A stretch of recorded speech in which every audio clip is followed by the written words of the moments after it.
Hello，大家好，我是议员。最近我一直收到一些私信，还有一些观众的评论跟我说，哎呀，珍珠的天赋改了。那因为真的太多人一直跟我讲珍珠的天赋改啦，珍珠削弱啦，所以我今天就专门做了一个影片啊，顺便跟大家讲一下。国服那边在星期日晚上大概10点左右的时候就已经出现了珍珠还有崔莹，所以这里先放一段他们的语音还有技能动画。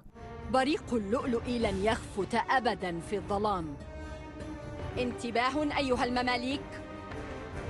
تغير حالي من أمة إلى سلطانة. هل تظنني امرأة يمكن العبث معها؟ 방금 보기를 돌같이 하라. 내 평생 단 한 번이라도 사사로운 욕심을 품은 적 없다. 나 최영은 일생을 바쳐 고려를 지킬 것이다.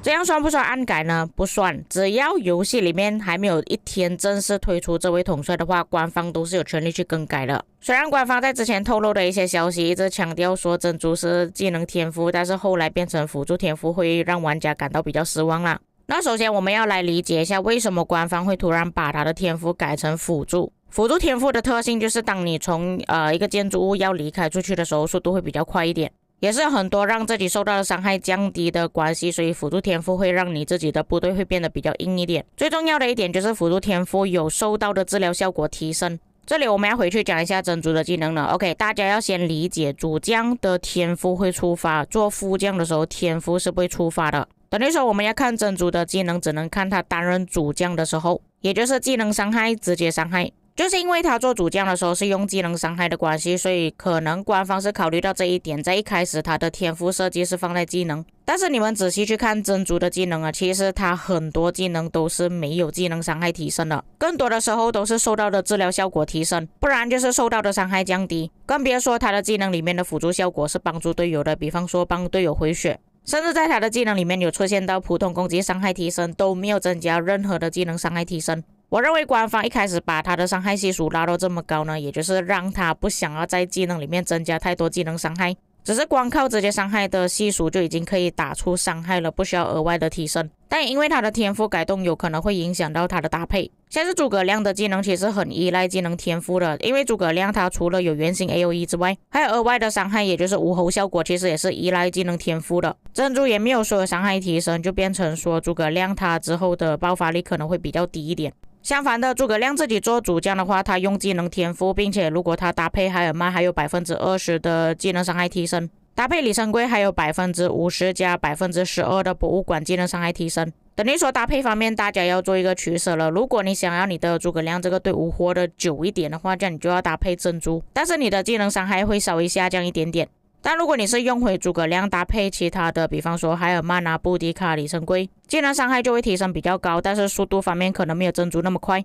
队伍死掉的速度也会稍微快一点。所以综合下来比较理想的搭配还是用回诸葛亮搭配海尔曼，但是现在就变成珍珠应该要怎么搭配。那其实我觉得珍珠做副将比起做主将其实还要更好，虽然他做主将的时候直接伤害是真的很高，但他做副将的时候会有更多的爆发，而不是像做主将的时候只有治疗而已。而且在之前就有强调过，他的真实伤害是不会受到敌方的防御力影响，也不会受到威廉的影响。我去问过客服，如果遇到像拉美西斯2世这样子近疗的统帅的话，会不会没有办法触发主动技能，就是没有办法释放主动技能啦。那其实只要你的怒气满了之后，都是会释放主动技能的，可能他没有办法治疗，但是真实伤害依然还是会打出去的。这个情况就像我之前跟大家解释过的，他的治疗系数可能有5000，但是你的轻伤只有1000，你只能治疗1000，但是他那5000的伤害依然还是存在的，不会因为你治疗了1000的部队就变成你的真实伤害只有1000而已。但是更重要的重点就是，如果你们用珍珠的话，大概率应该是用于野战。在野战的时候，你要遇到一些近疗的统帅是真的很难的。况且我相信野战的时候，应该也没有多少玩家会携带萨拉丁或者是拉美西斯2世，所以正常情况下，珍珠的技能大概率是不会受到影响的。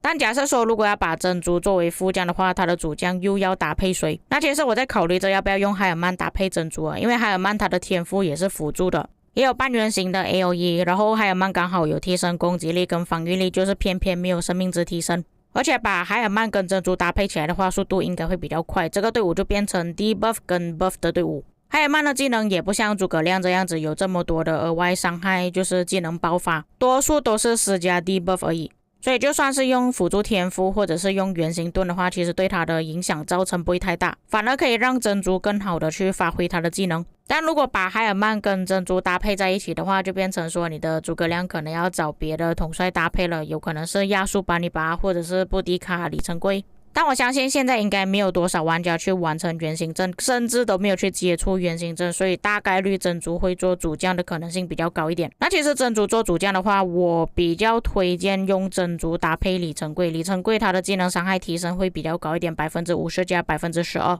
变成这个队伍搭配就有原型 AOE 了，并且里程柜的博物馆还有防御力提升20%。珍珠的星级速度又有提升20%，加上珍珠的生命值提升35%，可以弥补到里程柜它本身比较脆皮的问题。只要队伍存活的越久，就可以打出更多的伤害。这个也算是珍珠替代了布迪卡的位置，原本是布迪卡搭配里程柜的。而另外一个工兵组合依然是用诸葛亮搭配海尔曼。但如果只是想要选择一队工兵的话，其实珍珠诸葛亮也是可以使用的。像之前玩家都是选择诸葛亮海尔曼，或者是诸葛亮里程柜搭配海尔曼的时候就只有 debuff， 搭配里程柜虽然伤害爆发很高，但是速度会比较慢一点。像如果搭配珍珠的话，本身珍珠2800的直接伤害都已经很高了，有速度提升加上辅助的效果，可以让队伍更加硬，又可以回血，可能搭配出来效果比想象中还要更好。况且现在我们还有军器啊，如果你的军器还不错，有不少的专属铭文，搭配这个组合使用的话，其实伤害也不会太低的。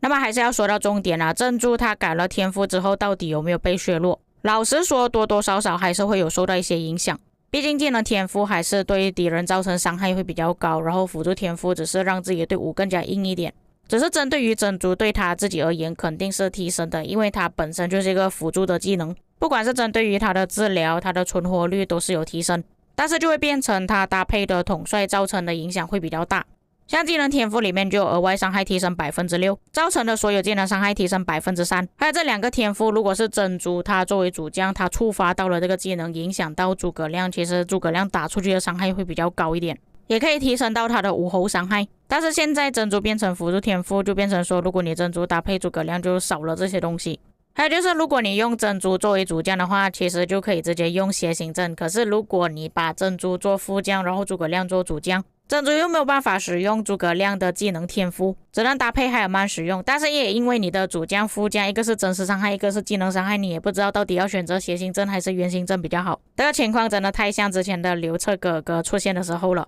不过当然今天我所讲的东西呢，也只是我的推测而已啦，毕竟我们还没有实测，有可能珍珠搭配诸葛亮出来的表现也不错，也说不定，或许也可以开发不同的搭配。像我刚刚所说的海尔曼珍珠，这个我觉得可以测试一下。不过目前为止我对于珍珠的评价还算是比较偏高的。所以各位在看了这一次的影片之后有什么感想，或者是有什么补充的地方，可以在评论区给我知道。我们下个影片再见。